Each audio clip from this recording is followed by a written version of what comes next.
him. After all, he has his base, and so looks like he has been let to go one more time. Yes. There's something I saw the other day, yesterday actually. There's something that's a video that was circulating about a mama. And, I don't know. Are Kenyans finally waking up? Ama ni sarakasi? Wewe tusikie mama anasemaje.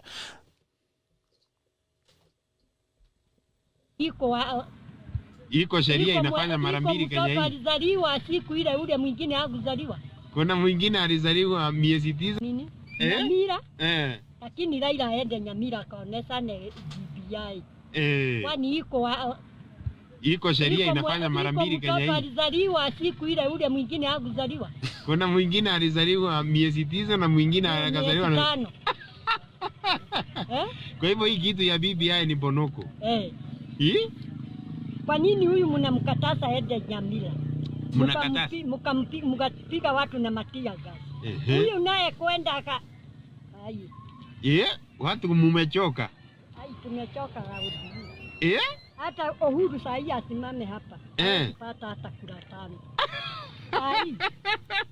Atajua ni Kenya ile nilikuwa amu ni Kenya nyingine. Mambo yamebadilika. Hata asimame wakati hii. Ameumiza raia. Kutoka akalia hiyo kiti, ile pesa Moi Kibaki alirudisha, ndio hiyo amekula.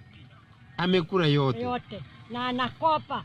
Mpaka mtoto iko tumbo ya mama yake iko na deni Kenya. Na hajatoka aone maji. Lakini mimi mama nakuuliza, ni wewe unajua hii maneno peke yako na kina mama wengine wanajua hii? Wanajua kama mimi. Wanarefuka kama mimi. Mimi naangaliaga TV hivi.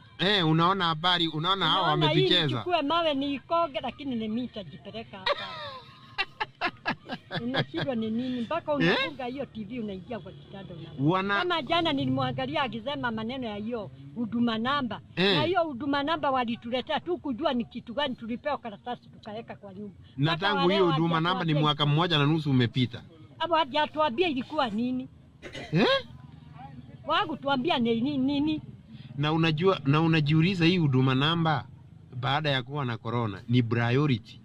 Inatulazimisha aje hii huduma namba? Ni lazima tuwe na hii huduma namba kwa saa hii. Tena saa hii ni corona. Tena analeta huduma namba tena muanze kupanga laini mkichukua huduma namba.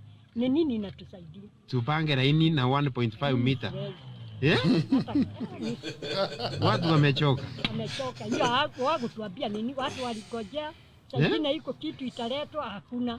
Tulipewa karatasi tunaweka, hawa wakakula mshahara wakaenda manyumbani. Tukaletewa tukahesabiwa. Hawa wakakula mshahara wakaenda nyumbani. Na wanasema eti watu wana complain eti huyu amepeana wheelbarrow. Na ana complain huyu anapea. Tafadhali huyu aginipee wheelbarrow. Nisukumage kwa hii mawe nikiuza hii soda ya toni. Na inakula kwangu inakunywa. Na lala starehe. Wao wataki kutuletea hata kijiko. Hata kijiko hajakuletea. Na wanampiga. Tafadhali huyo wa huko. Hii vita wanampiga, Wakenya wameona. Wakenya wanaona. All right. The story, and these are things that at times I listen to, and what really struck me is this is an old woman, and it looks like she looks tired. First of all, she mtu ambaye ametayari ameshachoka, ameweka free maisha. Meka yani amedunga free kabisa kwa autopilot, That's what I could feel from this woman. And this is a state of the nation. For me, I look at it as a state of the nation from WANJIKU, from the person who feels the state of the nation actually. And the pains that people are going through. Forget the politics of the day for a moment. And look at that mama from a perspective of a local WANJIKU. Who is actually expressing the frustrations by this government. And that's why I told you, this mama does not care about an SGL. He does not care about a mega project that the government is undertaking. The most important thing and the primary thing for her is to put food on the table. That's why you hear her complaint is, unasikia anasema ati amesikia kuna mwingine anapatiana wheelbarrow akuja ampatie hiyo wheelbarrow akuje auze hizo masoda zake. You see, it's not even about the wheelbarrow. It is about the frustrations of the common WANJIKU. Look at that mom. I want to assume she should be about almost 70 or thereabout. Over. I think she'll be Over around 70 80 or if I'm not something wrong. of Yeah, that. if you look at her, she's over 80 thereabout. Yeah, you would expect that particular lady to be seated somewhere at home, Yeah. enjoying the fruits of the children that she brought up. But even these kids do not have an opportunity to make ends meet in this country. And that's why I don't understand what is the views about the capital projects in this republic. We continue taking loans and taking loans and taking loans to do capital projects. Today, be talking, and I'm not being rude or something. How many people are going to benefit with the overpass we are building from Westlands all the way to the airport? As much as it's a capital project that in future is going to ease the movement of foreign investors to come to this country, is it a priority that we must do all these mega projects when Wanjiku is languishing in poverty? Is it a priority? That is what I'm trying to say. Because every time you take a loan out there, you shall not pay that loan with your money. You're gonna pay that money with you're gonna pay that loan with the tax that the common Wanjiku is paying. So it is common sense. Before you take a loan, you expand the revenue base. How do you expand the revenue base, Bitok? You have to ensure that the young people of this country are working so that they are able to remit tax. They are able to give revenue to government. But we continue taking out loans. We come and we start mega projects. The people who are supposed to expand our revenue base are not working. So therefore, you have a loan that is incurring and it is adding up and it is adding up. Today, you know, the interest on our loans, the interest on the loans this country has is bigger than the wage bill of this country put together. We are talking about, we have an interest of 580 billion in interest of our loans. We are not even touching the loan itself. Today, how is it practically possible that the interest on the loans we have is bigger than our wage bill? And we saw the president the other day, he was in France. He is almost getting another loan of 180 billion to come apparently and do a dual carriage from Kamandora going all the way to Nakuru. I mean, I'm looking at it. These projects are okay. These projects are nice. But are we doing it in the expense? Look at the frustration on that woman. Look at, and you know, forget Moshando, who is young and is in Nairobi moving up and down. He may not be as honest as that woman. But that woman is telling you exactly what is in her heart. That woman is expressing the frustrations of so many people who are not talking. And you feel the pain. This government has lost track of what is the priority. We have, according to Central Bank and the Kenya Revenue, they're saying we have over 1 million people who are no longer paying tax because of COVID. People have closed shop, people have lost jobs. Instead of looking at the post-coronavirus economic recovery program, we are talking about BBI. We are talking about capital projects that do not. Today, how many Kenyans have gone with the SGR to date? I've never actually bought it after. You know. How many, what is the percentage of Kenyans who fly? I don't know. What is the percentage of Kenyans who use all those container terminals? You know, I'm looking at it. These projects are okay. I have no problem with them. But can we balance the capital projects with the interest of the common Wanjiku? Can we provide an enabling environment for people to be able to do business, for people to be able to get... Because let me tell you, today we talk, if the government provides an ease of doing business for me to do construction, if they provide... we are going to change our energy system so that we can lower the cost of production, I can venture into production. And if I venture to production, it is guaranteed that there are Kenyans that I'm going to employ. At the end of the day. At the end of the day. So Right. I think the government needs, number one, to look at the ease of doing business in this country. They need to look at the tax regime of this country. And they need to look at the cost of production so that we can allow as many people to venture into production, because government can only employ too much. But if we empower the private community to be able to do business. And I keep on saying the reason why China has come out as a very strong global player in the business, it is because they have empowered the middle class and they have empowered the coming up small industries. But you hear when the president is looking for advice, he is going for, what do you call it, the Kenya private business, whatever. KEPSA. Oh, watu ni masos. They don't know what is happening in there. You are going to people who continue to oppress the upcoming young people in business for them to give you advice so that you can bring out the young people to do business. Please, don't be a joke. Dr. Yes. You've listened to Mom. Yeah. That mom, you know, we have been talking of Africa rising, and the question is who is rising? And that even in academia, we have moved more from statistics to stories. You know, stories are authentic. Human stories show you where people are. And I equate that woman to one woman who looked at the king and said, whether it is a law, I know your word is a law, but I'm not going to follow, called Antigone. In the Greek mythology, the Antigons looked at the king.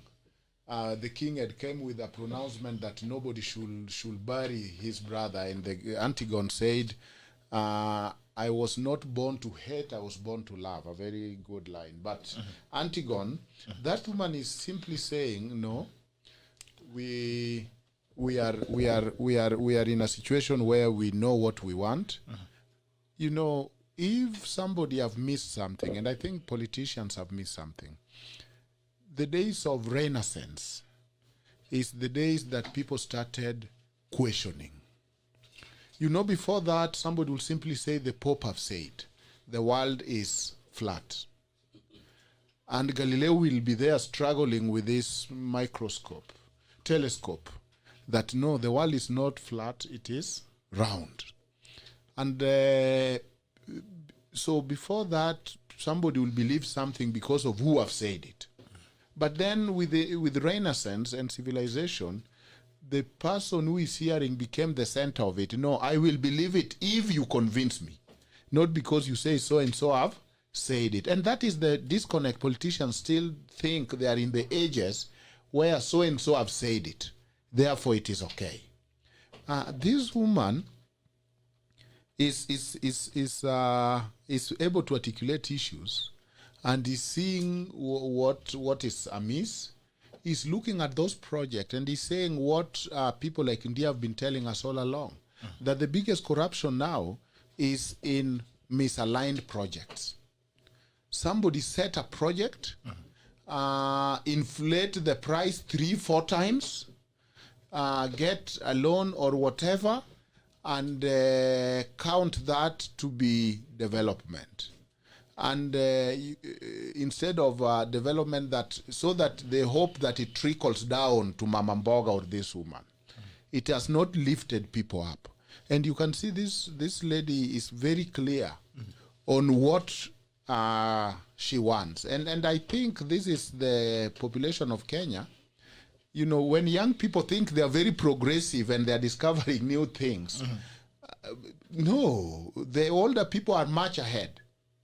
Look at what the thinking of this woman, the position of this woman, the articulation of issue of this woman, with a typical young man who is playing video games in his boxers, in his basement, and thinking, old people don't know anything. I am the best thing.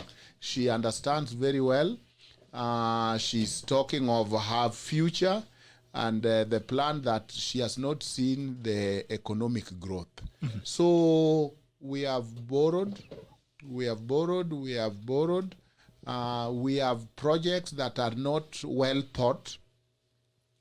We have done that because projects are needed and somebody need to make quick cash. She's even talking of Huduma number. You saw that the president showed us the young people who invented Huduma. Now, I don't know how you invent Huduma number. But somehow, remember the young people who apparently invented it. I didn't know the inventors of Huduma number among us. Though they were not given time to talk, how they thought of this idea. I mean, is this a science congress? If you went to high school, remember those science congress? Yes. Where you come with something that you know is to win the science congress, and simply that. How do you invent Huduma number? So that in his reply to those who are saying it is a German, he showed young entrepreneurs who he said, now mnataka kuona wazungu wali invent Huduma number. Ndio hao. Yeah, wazungu sasa. So right. So in this young people's mind, if they invented Huduma number, be as it may, it has not been well articulated why they invented it. Whether that is the latest invention or the most necessary invention. And how is the business of Wanjiku? Because look at it this way. At the end of the day, we live in a country where every taxi service is now controlled by Uber, which is an app that is global. We live in a country where even government projects and everybody, when they talk, it's on Facebook, which is not Kenyan. So even within this digital age, so you are saying, okay, we are moving into digital age and making digital footprints. We live in a world where Twitter, WhatsApp, and Netflix and everything, if you go to most of these middle-class homes, they watch TV using Netflix. Where does Netflix come from? Overseas. If you are to order an Uber now here, did you know of that word Uber before it came from US? So what is it? What is the geniusness about Huduma number that is competing with the apps like Uber, with Facebook, with the digitalization? In fact, what we are facing today is digital colonization. We are facing digital colonization. Your data here is being held in Washington. Every time you take selfie, where do you think it goes? Silicon Valley. The satellite here. We live in information age. Yes. That is why Safaricom is selling airtime. They are simply selling air. Safaricom knows everybody you have called this week and whom you call on Friday evening and how much you send and what is the last message. More than the government. We live in digital colonization, where the Uber we are using is not ours, the app, there's two different versions, they are not ours, the Facebook is not yours. We have not even invented a needle to sew our clothes. Actually, out of those inventions that are done in Manyani, I saw one of them is a Kenyan social media, and I'm just wondering how many people are going to get into that. Lazima angeenda Manyani kutuonyesha ati mtu alikuja na, let me tell you, if you want to know information, because for me, Huduma number, I believe it was somebody correcting information on Kenyans and making a kill out of it from the international. Wamesema information iko Manyani. You guys should not get worried. You see, if you want to know information is power, Bitok, ingia kwa Google, search for, what do I say? Kitu kama nini? Search for this umbrella here. Uende utafute uone unataka kununua ni pesa ngapi, unataka kuona inauzwa na nani, inaweza kufikia aje. That is today morning. You have searched for that umbrella in the morning. Tomorrow when you wake up and open your Facebook, unasikia ulienda Google. Yes. That thing that you searched in Google will be the one appearing first. Will be speaking to you the whole day. The whole day on Several Facebook. umbrellas. That is why I'm telling you, information, these international companies, as he's saying, and multinationals, there is nothing that is making these nations money. Just information and data. Just selling data and information. Yes, information. As you have said, Safaricom that is crazy. Selling airtime. Artificial intelligence. You know the artificial intelligence, which, by the way, helped Jubilee campaign. Because the Cambridge Analytica, whatever. Yes, they simply it is not something that a person does. It's simply a machine which does not get tired. And it can simply look at all your choices and know that if I put this to be talk, he will buy this. And this is what he needs. And this is what he's saying. Do you know that so it is obvious, as Mushendu is saying, they're spying on us, even at the highest level, leave alone NIS. All of us, when we are in Facebook, and even the government, even the president, the multinational are spying on us. How many times have we seen the WikiLeaks and all that? Yes. So here we are facing digital colonization, and you act like it is the biggest innovation you have come with is Huduma Lamba. But I think also Africans and information are quite interesting, because Africans argue very vaguely and vaguely. The reason why I say this is every day I see on Facebook CJ what challenge someone fills up a form that tells them Mushendu is the most handsome guy in Deya. Those foolishness that happens on Facebook, and these are the biometrics that collect your data. Someone goes in and you need to go and do your name test and whatever it is, you log in for the sake of the pleasure, and then they come and argue that the government is stealing their data. Because I look at the way Africans behave and Kenyans, for instance. I was being taught by a friend who started of 10-year marriage challenge. Yes, he was telling me, because he's a data analyst. The reason why they start these challenges is somebody has been given a challenge to know by an organization that is dealing with psychological issues. So the population. The populations and all those things. So in a matter of seconds and in a matter of days, he can be able to tell you, out of 2 million people on Facebook, 700,000 have been married for over 10 years. Unasikia kuna, what do you call it? Kuna degree challenge. How many degrees do you have? I mean, where will you be in 10 years? You unaingia kwa hiyo challenge, you allow that application to access your Facebook. That Facebook you have has been opened through a Gmail, so they equally access your Gmail. Access your back password. That Gmail has been linked to your phone number, so they access your phone number. So it's easier. Yes. Eventually, you have just given someone, at a click of a button, you have given someone, and then especially those on IG, Instagram, najua photos, everything. Mtu wako America na hakujua anaweza kukuambia from January to December umekuwa ukifanya nini. Where have you been? Kwanza Google ilikuja na kitu kingine kanaitwa location. That Bitok, I may not know where you are in the weekend, lakini naweza ingia Uber ama Bolt na nijue you took an Uber from Gong Road, ukaenda Dagoretti, mizunguko yote umepata. Toka Dagoretti ukaenda Kikuyu. Let me tell you, as he has said, we are in a place where information has become so accessible to those who want to access your life. You are posting everything. When you are eating, when you are uko kwa nduthi, unapost ukiwa kwa nduthi, sijui uko kwa tax baridi, sijui uko wapi. I think Kenyans must stop blaming government, because we have also exposed ourselves to these organizations and these challenges.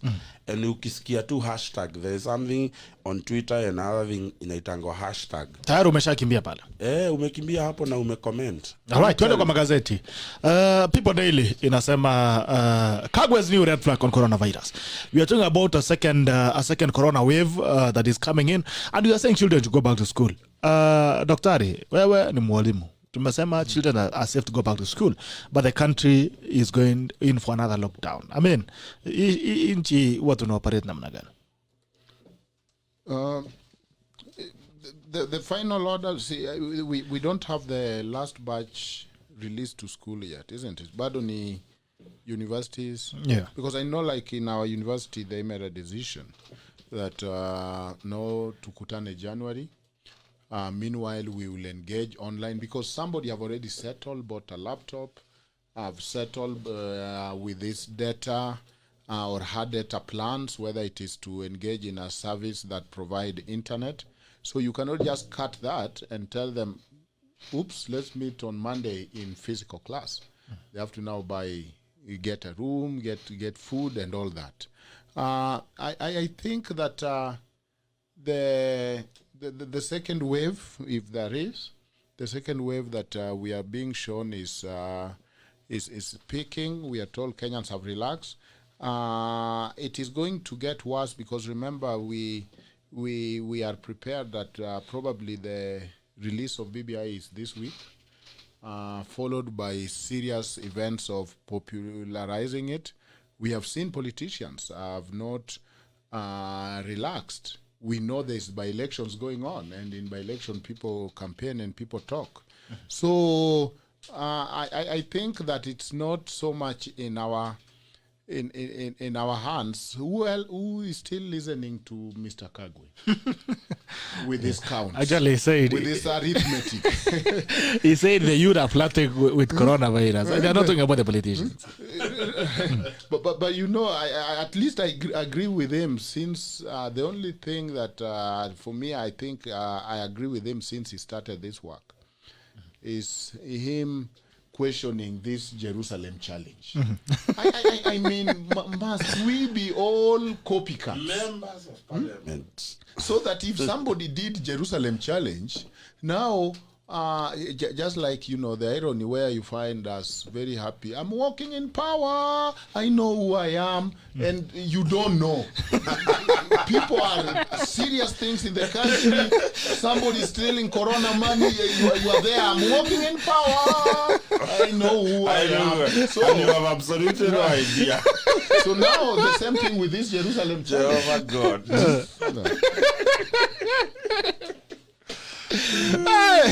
What's your opinion I on would that? want to know how much it costed the National Assembly to do the Jerusalem challenge, because because I think, as Prof has been saying, Kenya needs to stop from being so melodramatic about this challenge. They need to think about serious issues. They need to think about issues that affect this country. I mean, surely, this country is heading for the dogs, and we are busy dancing and shouting. The members of parliament have a lot of time to do that challenge. Well, they cannot pass very serious bills in the assembly so that they can affect positively the rise of WANJIKU. I think light from the president trickling down, they are demonstrating the misplaced priority of issues in this republic, just led by the president.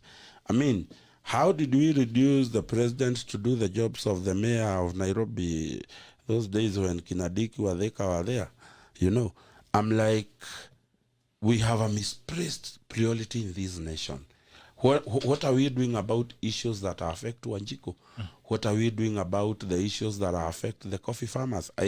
I said the other day, and I'll keep on repeating, there is no greater joy that Uhuru will relieve the people of Central Kenya than ensuring 3 things that matter in their life are taken care of. He is almost leaving the coffee farmers where he found them. He is almost leaving the tea farmers where he found them. And he is leaving the milk farmers at a worse place than he found them. And for me, this should be the priority. We are looking at, in this republic, the coffee auctioneer takes 75% of the entire income of the coffee farming. Why is it that the middleman is eating 3 times of what the actual farmer is getting? Why is it that we have a creek of thugs controlling the auctions of tea and that of coffee? Why can't we organize and come up with policies? And I would want to know the coffee bill and the other issues to do with tea that have come to the assembly. What have they done? What has the Honorable Moses Kuria so far done with his coffee bill in the assembly? Because for me, these are the most important things. I've seen what Tanzania has done for their tea farmers. Today, Bitok, myself and Daktari, if we have the capacity, we can open our own auction and sell our coffee directly to the buyer in the US and everywhere. That means that I am getting maximum value of what I have worked for. And that is what I would want Uhuru Muigai Kenyatta to do if he is serious. Let me tell you, Bitok, The coffee farmer has never failed to take the coffee to the company. The tea farmer has never failed to take the tea to the correction place. That coffee has never failed to be processed by a company. It is always processed. That coffee, after being processed, it is always taken to that auction. And eventually an international buyer always buys that coffee. But you keep on hearing people saying, coffee farmers have not failed. Companies that process coffee have not failed. The people who have failed are two people, the government and the middleman.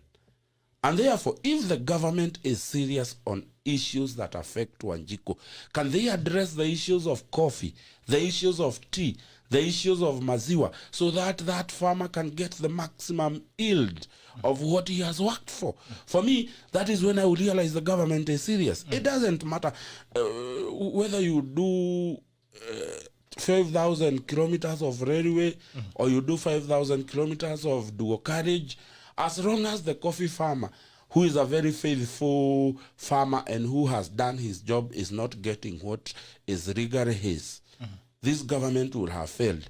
And it is unfortunate that we see coffee farmers and tea farmers and the daily milk farmers in central Kenya continue to ravish and have a problem with the correction of their products because this government is not serious. So I would ask Uhuru Muigai Kenyatta, if you want to leave a legacy in central Kenya and in northern, I want to believe even northern Rift, we have a lot of majani chai huko. Yes, of course. If you want to leave a legacy, kindly come up with the process and rules that favor the common mwananchi. Today, Bitok, even if you have 4,000 acres of tea, you cannot export your own tea. You have to abide by the regulations that are very demeaning to the producer. And I think that's, for me, that's what I'm saying. This government needs to be very serious on issues that affect the common person. All right. And, yeah, just, you know, how we still export tea as raw material from Kenya is the greatest madness. You know that even Unilever and all these companies, and the National Land Commission said that the land really belongs to the community and their lease is over. But we still, you know, every time when you ask why is Africa poor, we are told you still concentrate on, there is no value addition. You concentrate on agricultural products, and people now don't make money using railway. They don't make money using ammunition. They don't make money. People make money using data and information. Facebook is the richest company. The people who invent Twitter, the people who do this. So imagine we are still importing tea as a raw product. It goes to Britain. Unilever takes it to Britain. It's when it is Lipton. Actually, it then comes back to our Java. Interesting. And we drink it at 1,600. Yet you know that very few years we knew that a cup of tea is 20 shillings. It goes and get processed as Lipton tea, and it is drunk in 1 cup, 5,000 in Kampiski, because you are drinking, I don't know, with the dust gold from wherever. You saw that. So we, you know, so they tell us, you know, and this is where the government need to be strategic, because they tell us your product are agriculture, they are not diversified. So why is Kenya still importing tea as a raw material? Exporting. That goes to Britain, then get processed, and then it is now British tea. You know, that's quite surprising. By the time you mentioned it, Dr. I remember sometimes back, that last 2018, 2019. Yes, last year was 2019, right? So I was in China. And I heard that, you know, in China, the only thing maybe green tea. If you want tea, roasted tea, that's black tea, then, you know, it's a different thing. They don't do it themselves there. So they bring the Liptons. Back there, they call it Lipton. You cannot say one tea. You say one Liptons, because is it Liptons or whatever it Lipton, is? So I was looking at the package. The package is 100% Kenyan tea processed in the UK. Yeah. You know, Kenyan tea processed in the UK. Yes. And I was wondering, the question is, China imports tea from the UK. Right. that the UK has imported raw tea from Kenya to go and process in the UK. That's the biggest, the highest height of foolishness. As a Kenyan, you travel to China to have Kenyan tea processed in the UK. Why is it that we cannot manage the process in between? Why can't we export fine grounded tea in packages? When you go to Dubai, for you to order, or even Dubai, and maybe when you look at countries like Belgium and all that, if you want to order Kenyan coffee, it's a prime. In fact, they market it as 100% Kenyan coffee. Pure. 100% Kenyan coffee. But it's not. But it's not processed yet. These guys, they come, they take our berries, they go and process it there and put a prime price on it. If you're going to buy coffee today in Dubai, it goes to an arm and a leg. And the question is, when you look at our government policies, why can't we ensure that, because these are some of the things that we only depend on. We don't export gold, we don't export petroleum, though tulipata juzi petroleum nasikia ilienda kwanza Manjaro alafu zitarudi kama itajulikana imekaa vipi. But the thing is, the much that we have, if we could refine the best quality and export it there at the finest quality, why do we know that they change it between? And Bitok, you saw Boris. Or we need BBI. You saw Boris saying that British is nothing without tea. If you go to US, it's all about tea and coffee. Every morning, the routine is wake up, go to coffee place, get your coffee. That coffee is produced there. That our job is to pick it, weed it, and then it is bagged, taken, and processed in Britain, which do not produce it, as you are saying, and then it is now marketed, and some are brought back, by the way. and so that... Look at Nescafe. So that, where do young people want to meet the so-called civilized? Let's meet in Java and grab a cup of tea. That cup of tea you are grabbing has been grabbed from you. 500, 400. Why should a cup of tea cost 500? Well, because it first went to Britain. It came from Kericho, passed to Britain, and back to you. It is madness. It is nonsense. It is what is going on. The National Land Commission have already said that land belonged to the Kipsigis. Remember the Talai people that were removed and taken to Gwasi, tortured and killed in thousands. Now, we are talking of land redistribution. You know the Ndungu Land Report. You know the Truth and Justice and Reconciliation. Up to now, and that is why the first thing Europeans did is to move us from barter trade. And I still argue that barter trade have very, very small injustice. Because you can see that there is no way I can give you 100 bags of maize for that small thing. Do you know that is why they introduced money? So that phone you are holding is probably 100,000. Those are 4 bulls. You got it right. If it was, I could have been very worried if you did not praise it right. If you had not praised it, but you've underpriced it by almost 45,000. But anyway, I could be very worried if you had underpriced it. And thank you for being a forgiving person. And I'm being modest. So look at that. If it was barter trade, would you have gone to your home in Rift Valley, bring 5 cows or 6 cows in Nairobi, people seeing you driving 6 cows and ask you, Bitok, where are you going? I'm going to this Safaricom shop to buy a phone. You'll think twice. But now, what they did, actually, if it's 140 whatever, that is about 7 bulls. Yes. Now, they tell you, I don't care. When peleka yo ngombe yako kwa mnada, uko. Bring me money. So you cannot directly equate. Why is a laptop 200,000? And my sack of maize is 5,000. Do you know how much work it gets to produce a sack of maize, one?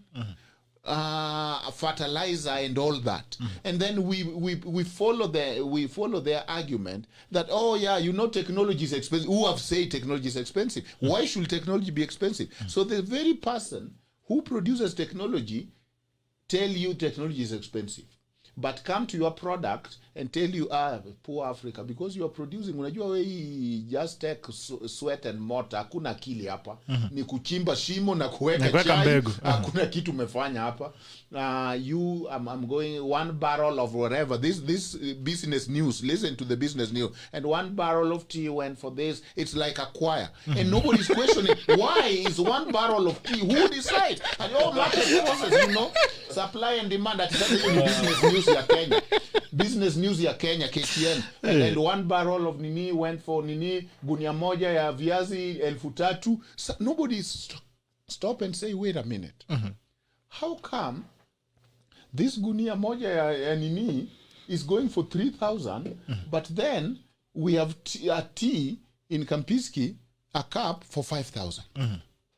And to me, that is what then the country should be talking about, and that's where South Africa is. But you see, for us, we can simply try to not prevent our decline. Me, I'm not even asking Kenyans to go beyond 2010 Constitution. I'm simply saying that do whatever so that we don't decline, because we are declining very fast. We are declining at a very high speed.